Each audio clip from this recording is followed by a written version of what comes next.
여러분 강대상에 뭐 새로운 거 못 느낍니까?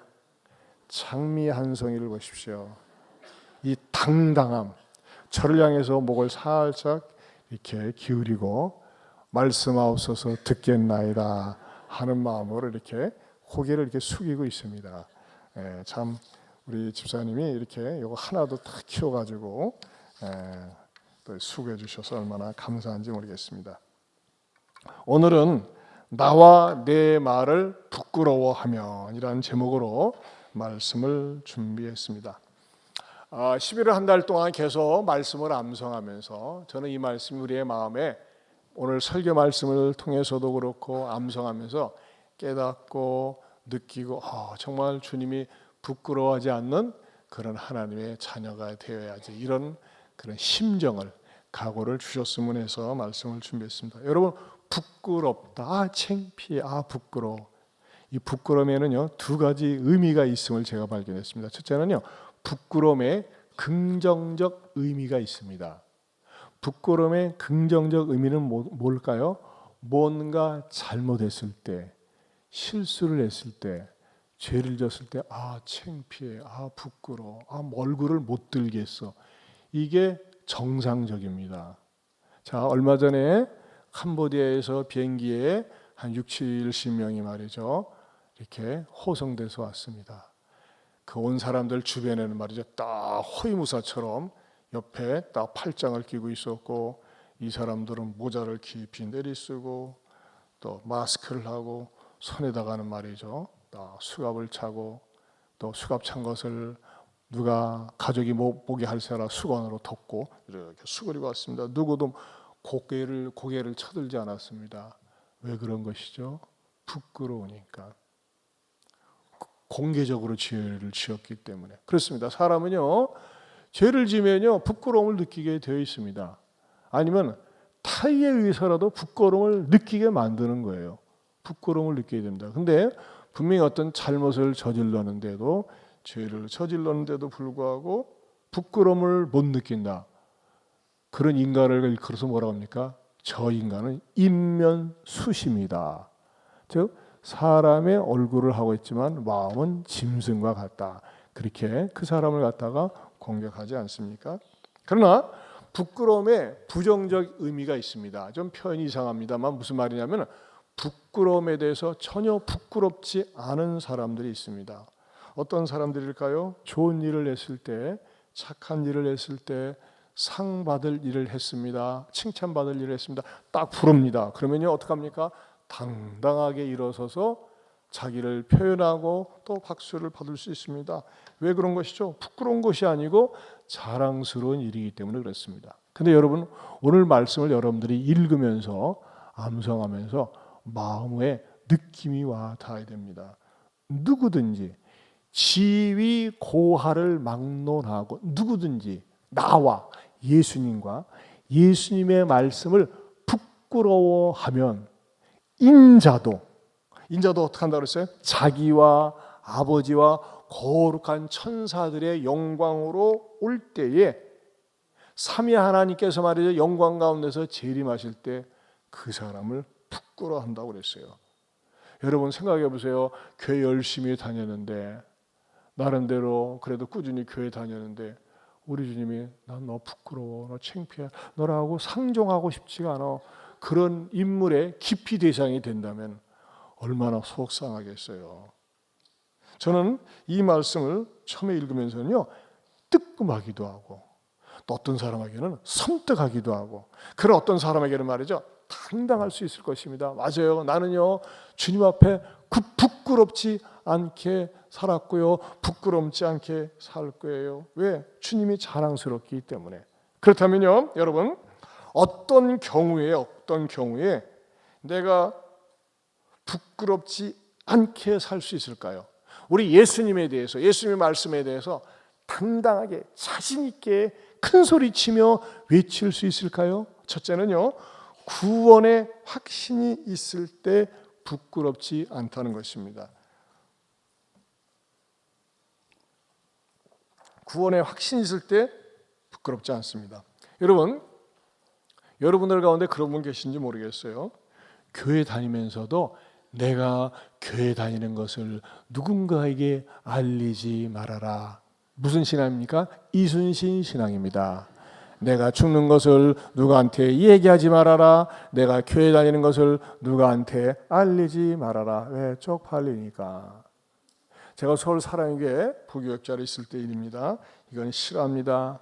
구두를 닦고 구두를 수선하는 분이 그 서초동의 진흥아파트 맞은편에 이렇게 하고 있었어요. 근데 이분이 예수님을 믿고 나서 얼마나 즐겁고 기쁜지 만나는 사람마다 예수님을 얘기합니다. 근데 자기 단골 손님이 그 사랑교회 집사가 있었어요. 그 서초동 진흥아파트 고급 아파트에 사는데 이분이 말이죠. 그 구두를 수선하는 그 신자분이 가만히 관찰을 하는데 참 희한하다. 그 뭐냐면요. 어느 날 구두를 닦으라는데 질문했어요. 아니 사랑의 집사님 아니십니까? 맞습니다. 저를 어떻게 합니까? 늘 사람들이 주변에서 집사라고 부르는 거 들었어요. 근데 내가 궁금한 게 있습니다. 왜 교회 갈 때마다 성경 찬송을 큰 누런 봉투에다가 서류 봉투에다 놓고 다니십니까? 그냥 넣고 이렇게 꾸기적거리고 다니는 거예요. 또 이렇게 탁 찔렀어요. 왜 예수 믿는 게 쪽팔려서 그렇습니까? 그랬대요. 이분이 얼굴이 벌개져가지고 아이고 어떻게 알았어요? 아니 집사님이 돼가지고 나 이제 예수 믿은 지 얼마 안 됐는데도 불구하고 예수 믿는 게 그렇게 좋은데 뭐가 그렇게 창피해가지고 서류 봉투에다 넣고 그렇게 다니십니까? 이렇게 일가를 했다는 얘기를 들었습니다. 여러분 어떤 분들은요 내가 교회 간다고 하는 것을 누가 알지 못하기 위해서 빈손으로 옵니다. 그리고 왜? 성경책이 있어요. 어디 스마트폰에서 성경책을 다 읽어보는 경우가 있습니다. 그럴 수도 있죠. 그러나 급할 때 그럴 수도 있죠. 그러나 습관적으로 한다고 하는 건 뭡니까? 그런 분 이순신의 신앙이라니까요. 또 어떤 분들도 말이죠. 오늘은 또 그분들이 또 한 번도 안 왔네. 이분들은 오면요 다 주보를 주면 감사합니다 하고 받고 나갈 땐 주보 반드시 놓고 나가요. 누가 교회 왔다고 하는 것을 알지 않았으면 좋겠다. 그런 마음인 것 같아요.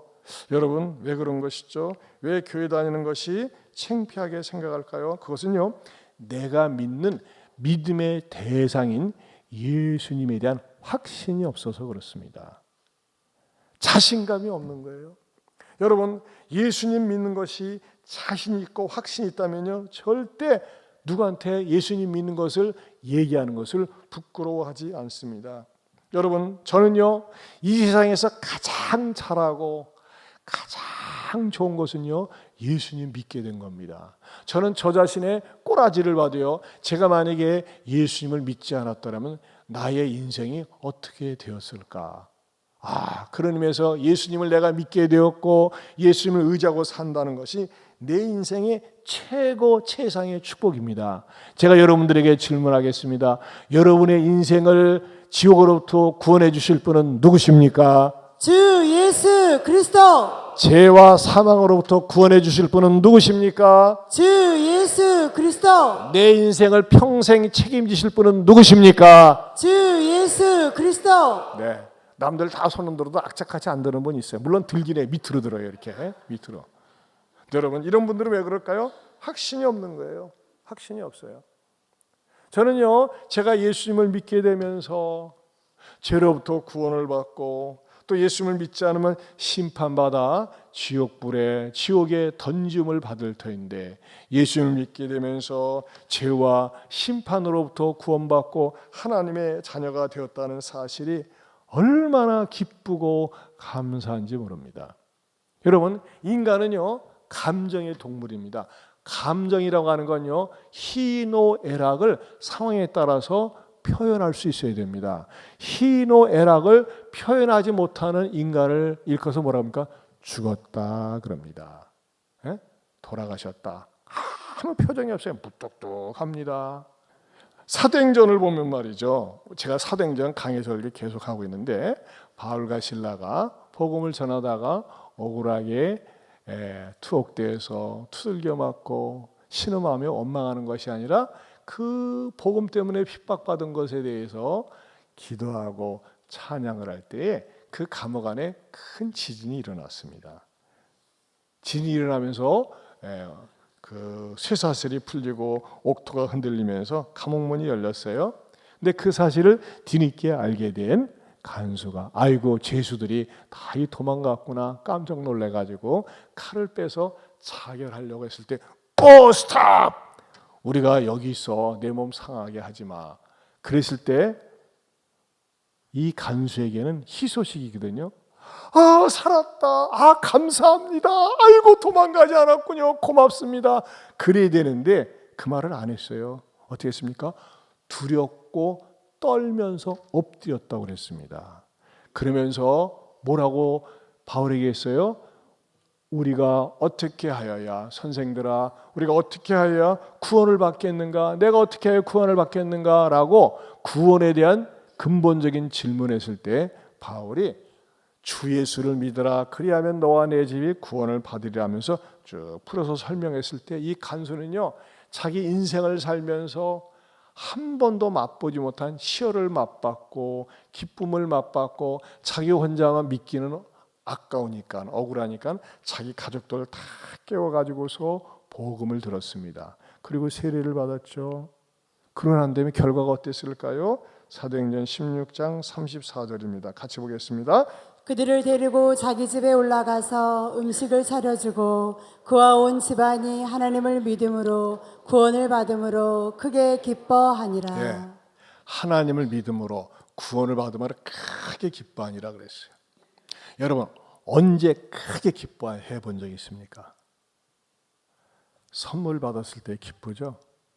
새로운 여친을 만나거나 원하는 남친을 만났을 때 기쁘죠. 아들, 딸 시집 보낼 때 기쁘죠. 합격했을 때 기쁘죠. 승진했을 때 기쁘죠. 병들었다가 나을 때 기쁘죠. 근데 여러분, 내가 하나님 앞에 구원받은 사실에 대해서 기뻐하는 거 몇 번이나 있어 봤어요. 근데 이 세상의 기쁨은 상대적이기 때문에 지속되거나 반복되지 않습니다. 아무리 좋은 아파트에 가도 한 달 살면 다 그거예요. 그냥 아무렇지 않아요. 근데 여러분 구원의 기쁨은 반복됩니다. 어느 때 반복될까요?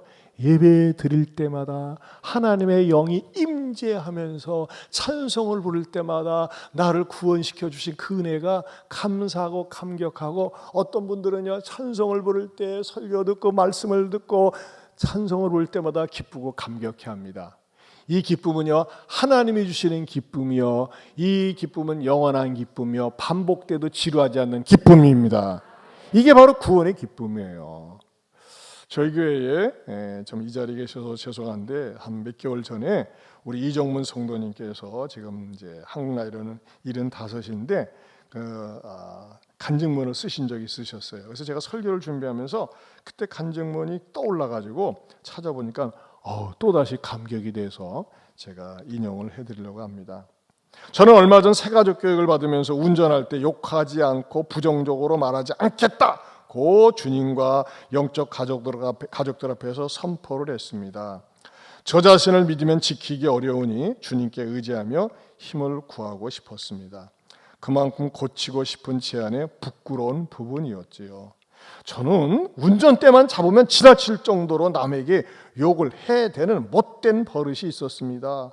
나 역시 운전에 자신이 있는 것은 아니지만 상대차가 깜빡이를 켜지 않는다든지 갑자기 차로를 변경한다든지 터무니없이 천천히 가면서 자기는 신호를 통과하고 나를 빨간 신호에 가둬버린다든지 하면 그만 실수에 가차없이 제 못난 혈기가 터져 나오는 것입니다.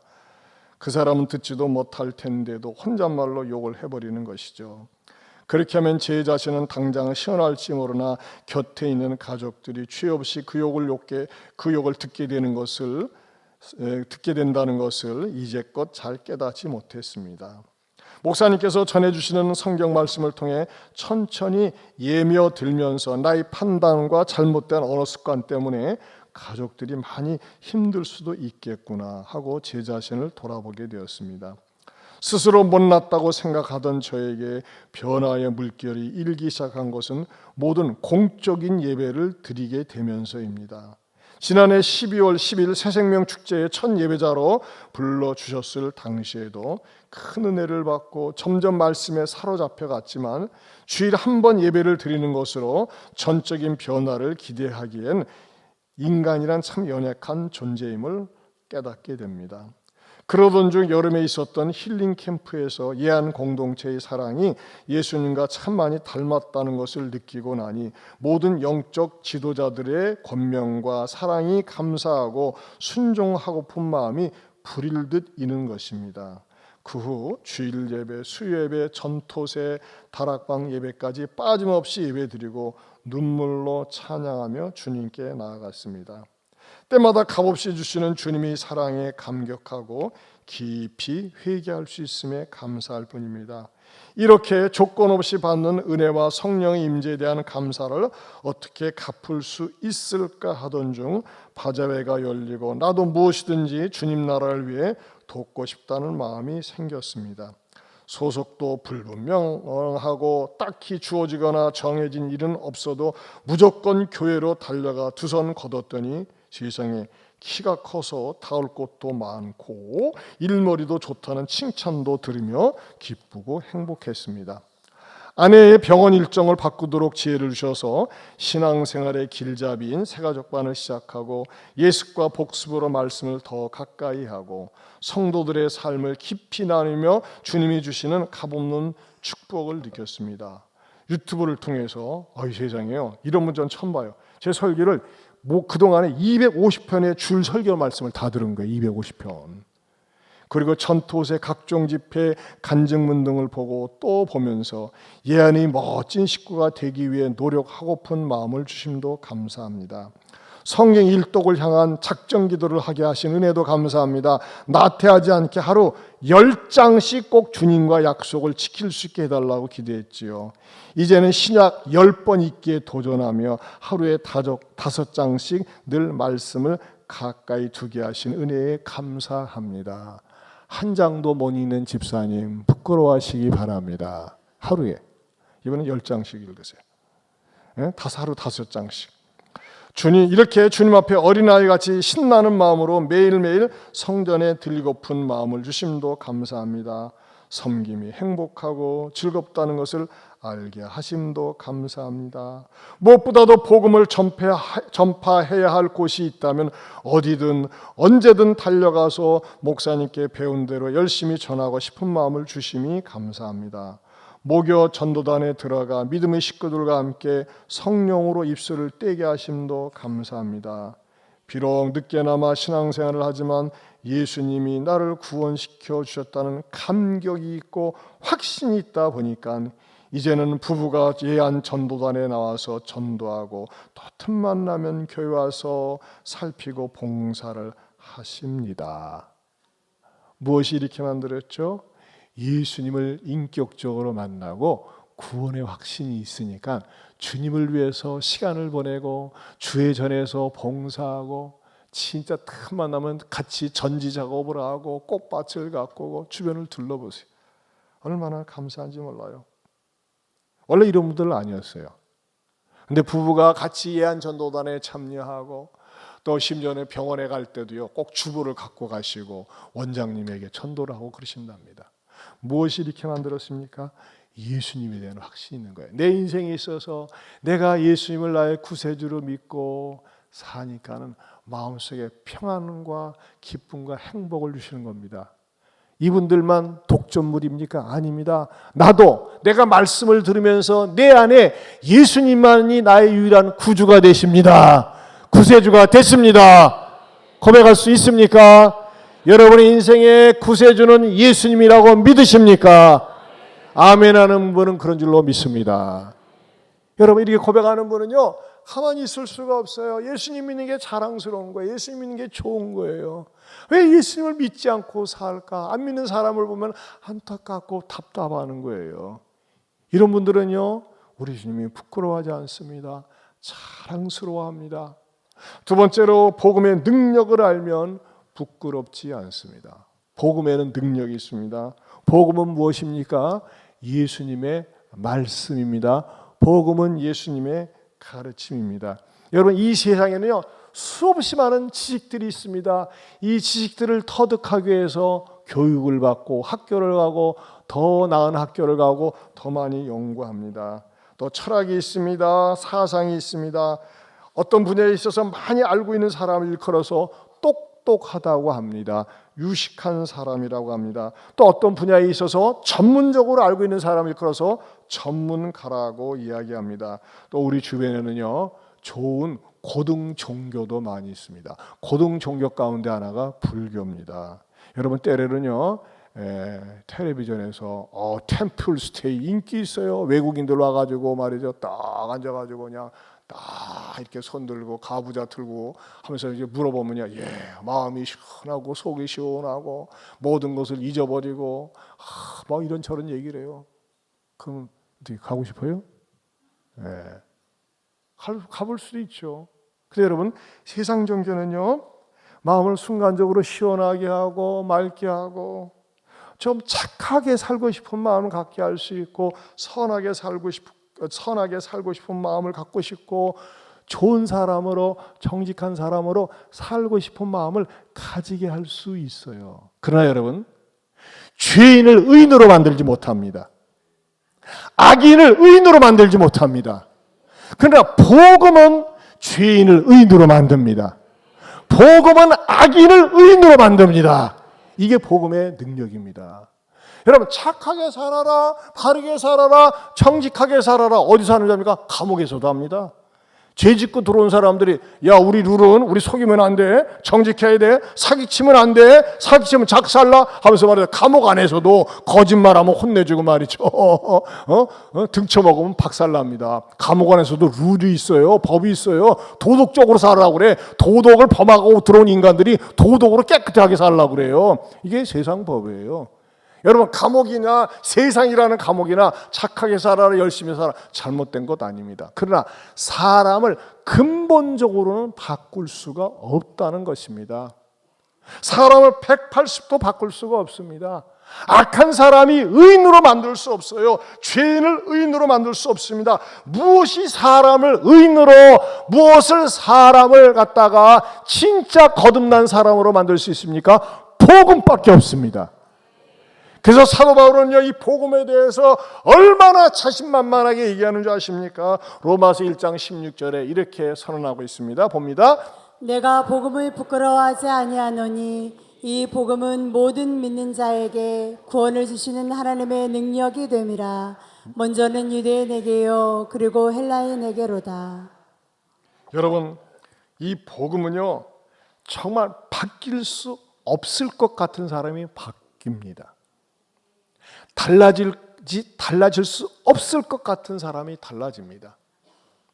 그렇게 무지막지하고 그렇게 차갑고 그렇게 냉정하고 몰상식한 사람이 복음이 들어오면요, 자기가 죄인임을 알고 복음 앞에 무릎을 꿇고 변화를 받습니다. 여러분, 저는 성령님께서 우리들의 마음속에 복음의 능력에 대한 확신을 주시기를 바랍니다. 복음에는 능력이 있습니다. 이 복음의 능력을 위해서는 자꾸 들어야 돼요. 믿음은 들음에서 나기 때문에 그렇습니다.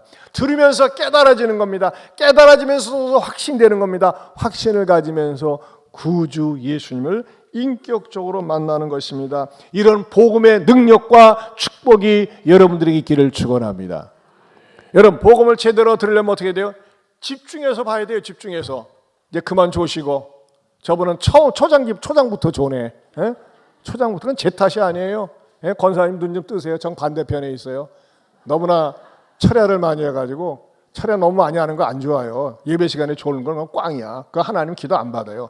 예배 시간에 제대로 드려야 돼요. 제대로. 예배 시간에 제대로 기도한 밤새 하고 나서 예배 시간에 끄벅끄벅, 아이고 목사님 안녕하세요, 반갑습니다, 인사 안 해도 되는데 계속 인사하면요, 정 떨어져요. 차라리 좀 일찍 주무시고. 세 번째로, 주님을 제대로 알면 부끄럽지 않습니다. 주님을 제대로 알면. 여러분, 주님을 제대로 알지 못하기 때문에 부끄러운 거예요. 여러분, 내가 사랑하는 사람, 내가 아는 사람 100% 신뢰하면 어떻습니까? 누가 내 사람을 공격해도, 누가 내 사람을 비난해도 아니야, 그런 사람 아니야, 내가 아는 사람은 그런 사람 아니야 하면서 담대하게 확신 있게 얘기할 수 있는 것입니다. 내가 믿는 구주 예수님, 이분은 온 세상의 인류의 죄를 위해서 십자가에 죽으시고 3일 만에 부활하신 분이야. 이것을 정확하게 아는 사람들은요, 담대하게 주님을 전할 뿐만 아니라 전혀 부끄럽지 않다는 것입니다. 여러분, 우리가 말이죠, 좋은 곳을 정말 알면요, 독점하고 싶지 않습니다. 어느 집에 맛집이야, 그럼 맛집을 자꾸 얘기하고 싶어요. 어느 곳에 갔더니 정말 좋아, 그럼 또 추천하고 싶어요. 여러분, 우리가 이 주님에 대해서 독점을 하면 안 됩니다. 우리 모든 인생은 항상 목이 마릅니다. 돈에 대해서 목이 말라요. 명예에 대해서 목이 마릅니다. 또 성공에 대해서 목이 마릅니다. 그러면서 말이죠, 자꾸 자기를 얘기합니다. 이번 바자회 때도 시장, 도의원, 시의원, 이 지자체에 출마하는 사람들 거의 다 왔어. 거의 다 왔어. 빠짐없이 왔어요. 그리고 막 자기 자신 있게 얘기합니다. 제가 익산시를 발전시키겠습니다. 제 익산시의 희망이 됩니다. 네, 감사합니다.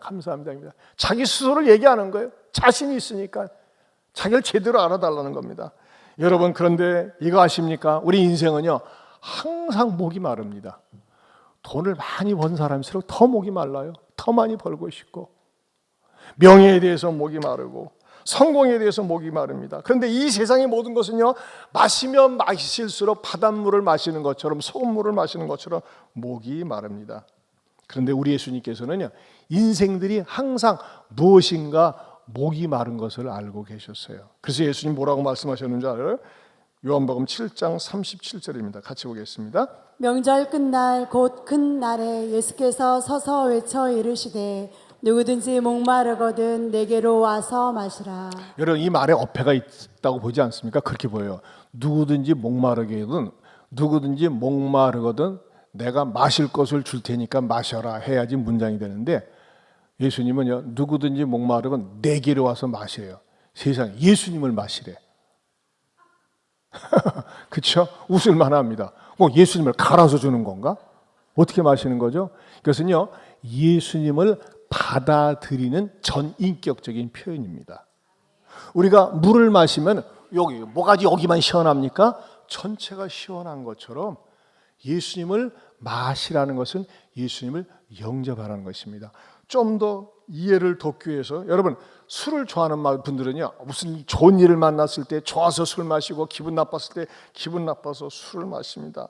그런데 술을 마실 때 말이죠, 이 술도 보니까요, 다양한 환경과 다양한 면목 속에서 그 이유를 대고 술을 마셔요.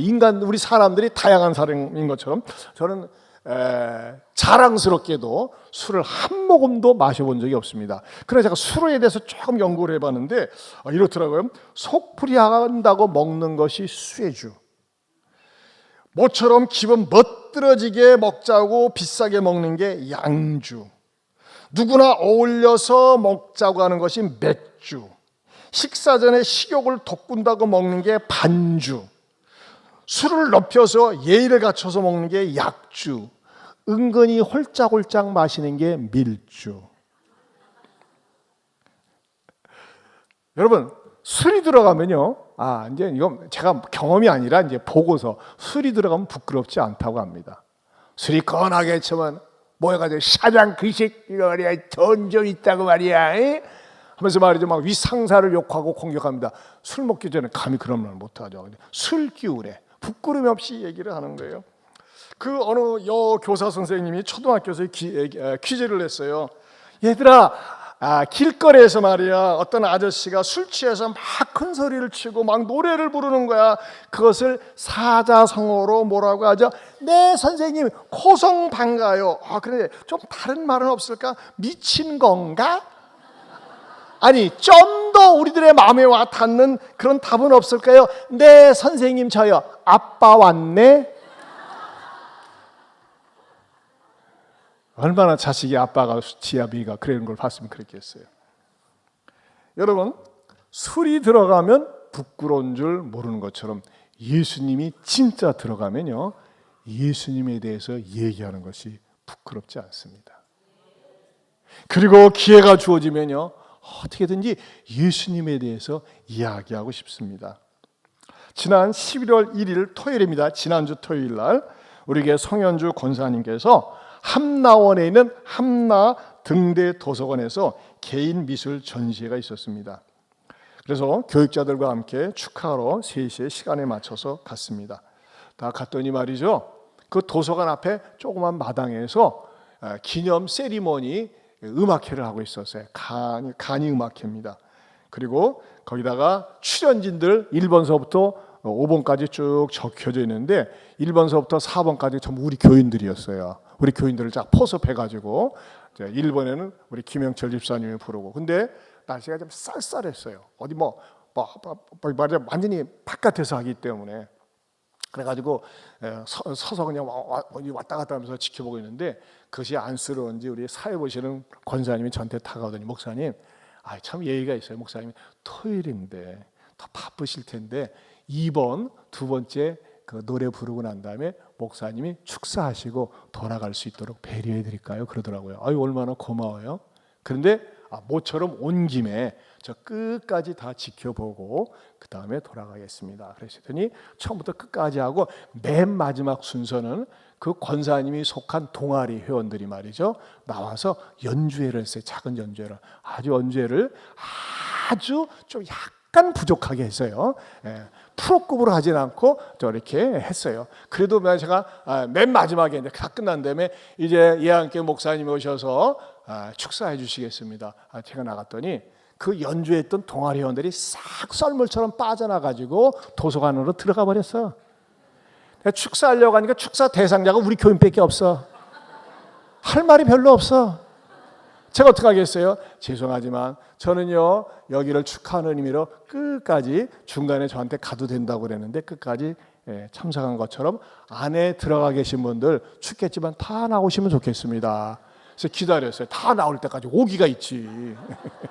다 나와서 앉았어요. 그래서 제가 그분들이, 그러니까 그분들 나름대로 예술하고 음악하는 분들이, 이분들 얼마나 자존심 상하는데, 자기네들이 자의로 들어가는데 타의에서 나오려니까 기분이 찝찝하거든요. 뭐 때문에 축사 들을 것도 없는데 뭐 나오라고 하는지 모르겠어 하면서 시큰둥한 표정으로 앉아 있어. 그래서 제가 오늘 기가 막힌 현장에 앉았습니다. 일단은 다 칭찬하죠. 뒤에 함나산 그 산 배경으로 있고, 하늘은 높고, 세상에 여기 음악 연주하는 분들 보니까 얼마나 감동적인지 모르겠습니다. 정말 감동을 받았습니다. 제가 그 말만 하겠어요? 본색을 드러냈습니다. 여러분 아세요? 천국에는요, 음악이 있습니다. 천국에는 노래가 있습니다. 여러분들이 다 천국 가셔가지고 아름다운 음악을 연주한다면 얼마나 좋겠습니까? 그랬더니 다 입이 찢어져. 그러나 예수님 믿어야 됩니다. 예수님 믿어야 천국 갈 수 있습니다. 천국에 들어가서 연주할 수 있습니다. 그때부터 표정이 어두워져요. 갑자기 구름이 끼더라고. 그러거나 말거나. 저는 주님을 전하지 않을 수가 없는 거예요. 그곳에서 말이죠, 주님을 전하고 났더니 저는 말이에요, 그곳으로 제가 축사를 하고 나왔는데 그렇게 기분이 좋을 수가 없어요. 이 자리에서도 주님을 전하고 자랑할 수 있었으니 말이죠. 여러분 어떠세요? 여러분도 어떤 자리에 멍석 깔아주면 가만히 있어, 내가 주님을 전해야지, 그런 기회를 허시탐탐 노립니까? 그런 사람 우리 주님이 얼마나 자랑스러워하겠어요. 여러분, 어떤 사람은요, 식당에 가서, 대중식당에 가서 밥을 먹으려고 할 때 기도는 해야 되겠는데, 이 참 쪽팔려서 어떻게 하지? 가지고 머리를 갖다 싹 쓰던 주야 아시죠? 아니 말이야, 신방껏 끌어지지 않아요. 엎드리고 그래 떼우는 사람이 있어요. 왜 그렇게 하세요? 천주교인들은요, 누가 있든지 없든지 간에 성부와 성자와 성령의 이름으로 하면서 간단하게 한다고 한 표시 하나 이렇게. 여러분, 우리 숫자 계통에 속한 분들, 원불교 항상 어떻게 인사합니까? 네, 이렇게 합니다. 기독교인들은 뭐예요? 어떻게 해야 돼요? 우리는 손을 모아야 돼, 이렇게. 저는 제가 설교하는데 손을 굽히고 손에 무릎을 꿇는 거예요. 이거 여러분 얼마나 경건하게 보이는지 모릅니다. 여러분 식당에 가서 말이죠, 그렇게 하세요. 그래서 저 예수 믿나 봐. 누가 그렇게 지적해주면 어머나 인정받네. 그것 때문에 좋아하세요. 기뻐하세요. 제가 그 얘기 했나는 모르겠네. 서울 사랑의 계실 적에 마포에서 서초동 사랑의 교회까지 오고 가면서 말이죠, 그 김 집사님 말이죠, 아까 얘기했죠? 안 했나? 안 했구나. 그 집사님은요, 여자들 항상 가방을 들고 다니잖아요. 근데 그거는 예수님 믿는 게 너무너무 좋은 거야. 그래가지고요, 의자에 앉으면요, 그 성경책을 놓다가 뺐다가 봤다가 놓다가 뺐다가 봤다가 그랬대. 왜 그러냐? 사람들이 나를 제발 예수 믿는 사람으로 알아줬으면 좋겠다는 거야. 어떤 사람은 서류 봉투에다가, 누런 봉투에다가 넣고서 와가지고 누가 몰랐으면 좋겠는데, 이분은요, 알았으면 좋겠다 이거예요. 여러분, 예수 믿는 게 창피한 게 아닙니다. 부끄러운 것이 아닙니다. 얼마나 영광스럽고 얼마나 자랑스러운 것인지 모릅니다. 이 예수님을 사랑하고 자랑할 수 있기를 축원합니다. 제가요, 지난 10월 30날 목요일 날 충격적인 사건을 경험했습니다. 그때 우리가 전도를 나가는데, 그때 국화축제가 진행되었잖아요. 근데 국화축제장 가면 막 사람이 많으니까는 멸로책에서 저는 이제 정수장 쪽으로 넘어가서 쭉 전도를 하고 오는데, 저쪽에서 말이죠, 어떤 처녀가 혼자서 이렇게 전도를 하고 있더라고. 그래서 보니까 우리 교회는 아닌데 멀찌감치 볼 때 전도하는 거 딱 표시가 나거든요. 장사하러 왔는지 전도하는지. 근데 가만히 있어봐. 딱 가까이서 보니까 전도지야. 가만히 있어. 이쪽 쪽에 내 나와버린대. 누가 와가지고 하나? 어쨌든 전도하니까 기쁘지 않아서, 반갑습니다. 어느 교회에서 오셨어요? 전도하시네 했더니, 하나님의 교회에서 왔어요. 안상홍이가 하나님이라고 믿는데, 장길자가 하나님 엄마라고 믿는데, 딱 받는 순간, 자매님, 이거 전도하다가 지옥 갑니다. 어떻게 여기에 빠지셔가지고, 어떻게 여기에 이 안상홍에 가스라이팅 돼가지고 이런 일을 하십니까? 그나저나 어디 부송동에서 오셨습니까? 했더니 제 충격적인 말, 군산에서 전도 출장 왔어요 그러더라고요. 이야, 우리는 일주일이 지나도록 누군가에게 복음 단 한마디도 전하지 않고도 아무렇지 않게 양심의 가책도 없이 태연자약하게 지내는데, 그 처녀는 이단을 믿고 있으면서도 군산에서 일부러 자가영혼을 모르고 거기까지 온 거예요. 참 제가 충격과 도전을 받았어요. 사랑하는 성도 여러분, 이단도 저짓거리를 합니다. 그런데 참된 복음을 믿고 있고 정말 나를 죄로부터 구원하여 주신 예수님을 믿는 우리가 예수님에 대해서, 복음에 대해서 부끄러워하면 되겠습니까? 때를 얻든지 못 얻든지 듣든지 아니 듣든지 복음을 전하며 복음을 자랑스럽게 하며 살 수 있기를 축원합니다. 여러분, 구원에 대한 확신이 없습니까? 그럼 기도 제목 삼으세요. 하나님, 저는요 솔직히 구원에 대한 확신이 없어요. 그럼 가르쳐 달라고 하세요. 알려달라고 하세요. 새가족반에 들어오세요. 우리 순장님이나 또는 우리 주변의 집사님들 아니면 목사님들한테 아니면 저한테도 얘기하세요. 저는 이번 금요일 토요일 날 바자회 때 제가요 개인 전도 대상자들하고 만나서 전도한 시간이 한 10시간 되더라고. 와, 완전히 그러기가 됐어요. 제가 일부 때 그랬어요. 부목사님들한테, 당신들은 목사 아니냐? 왜 나만 자꾸 시켜먹냐? 같이 나눠서 하자. 짐을 나눠서 지자. 당신들도 말이지 딱 만나가지고 기회가 주어지면 복음을 전해라. 제가 이렇게 권면했습니다. 그런데 어떤 자매는 말이죠, 앉아가지고 계속 딴 얘기만 해. 딴 얘기 하면, 내가 목사님 얼굴이 이렇게 탱탱하대요. 얼굴이 50대 초반 같아요. 뭐 때문에 그래요? 뭐 보톡스 했어요? 난 보톡스가 뭔지도 몰라요. 계속 그렇게 물어봐요. 저는 뭐 그런 거 신경을 안 쓰는데, 그건 왜 그런지 아세요? 제 안에 기쁨이 있어서 그래요. 왜 그런지 아세요? 예수님 때문에 그래요. 예수님을 믿어보세요. 예수님을 믿으면 행복하고 좋답니다 하면서 말이죠, 자꾸 제 얼굴 상판떼기 가지고 피부가 좋다느니 나쁘느니 그 쓰잘데없는 얘기하지 말고 예수님 믿고 행복하라고 저는 복음을 전했습니다. 사랑하는 성도 여러분, 주님 말씀하셨습니다. 누구든지 나와 내 말을 부끄러워하면 인자도 자기와 아버지와 거룩한 천사들의 영광으로 올 때 너를 부끄러워하리라 그랬어요.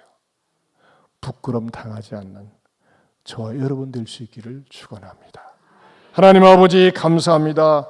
나를 죄로부터 사망으로부터 구원하여 주신 그 주님을 사랑하고 나의 삶을 바꿔준 그 복음을 사랑하고 우리 주님을 제대로 알면서 담대하게 전하고 외치며 사는 모든 성도들 되게 하여 주시옵소서.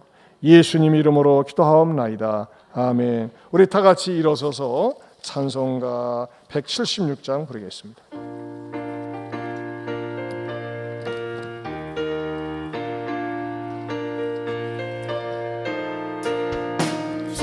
어느 때 다시 오실는지 아는 이가 없으니 등 밝히고 너는 깨어 있어 주를 반겨 맞으라. 주 안에서 우리 몸과 마음이 깨끗하게 되어서 주 예수님 다시 오실 때에 모두 기쁨으로 맞으라. 우리 박수 치면서 주 오늘에 다시 오신다면 부끄러움 없을까. 살아였나 주님 칭찬하며 우리 맞아주실까. 주 안에서 우리 몸과 마음이 깨끗하게 되어서 주 예수님 다시 오실 때에 모두 기쁨으로 이 절로 다시 한번 주 예수님 다시 오실 때에 부끄러움 없을까. 잘하였다 주님 칭찬하며 우리 맞아주실까. 주 안에서 우리 몸과 마음이 깨끗하게 되어서 주 예수님 다시 오실 때에 모두 기쁨으로 맞으라. 여러분 오늘 말씀을 드리면서 찔리세요? 아, 나는 예수님에 대해서, 복음에 대해서 자신 없어요, 창피해요, 부끄러워요, 그런 마음 가졌습니까? 그럼 여러분 어떻게 하면 좋죠? 우리 주님도 여러분 부끄러워한다고 그랬어요. 왜 그렇죠? 믿음에 대한 확신이 없어서 그래요. 구원에 대한 확신이 없어서. 또 예수님에 대한 확신이 없어서 그래요. 예수님을 제대로 알지 못해서 그래요. 하나님, 저의 믿음 없는 것을 도와주시고 먼저 내 내면에서 예수님 믿는 것이 얼마나 자랑스럽고 영광스럽고 감사한지를 내가 먼저 믿고 깨닫고 그리고 전하게 해달라고. 여러분이 자신의 믿음을 위해서 기도하세요. 담대하게 복음을 전할 수 있게 해달라고. 우리 시간에 두 손 들고 주여 한번 부르고 통성으로 기도합니다. 주여. 하나님 아버지 감사합니다. 고맙습니다.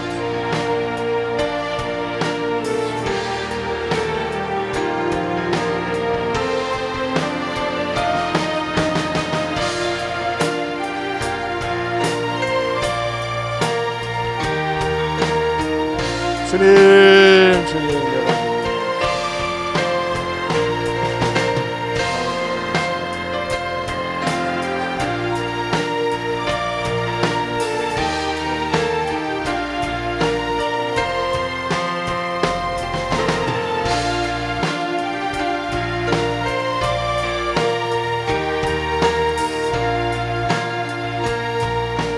하나님 아버지, 우리가 믿는 예수님은 수없이 많은 잡신 가운데 하나가 아닙니다. 우리 주님은 천지를 창조하신 분이고 우리를 죄로부터 구원하여 주신 분이고 우리를 영원토록 책임져 주실 그분입니다.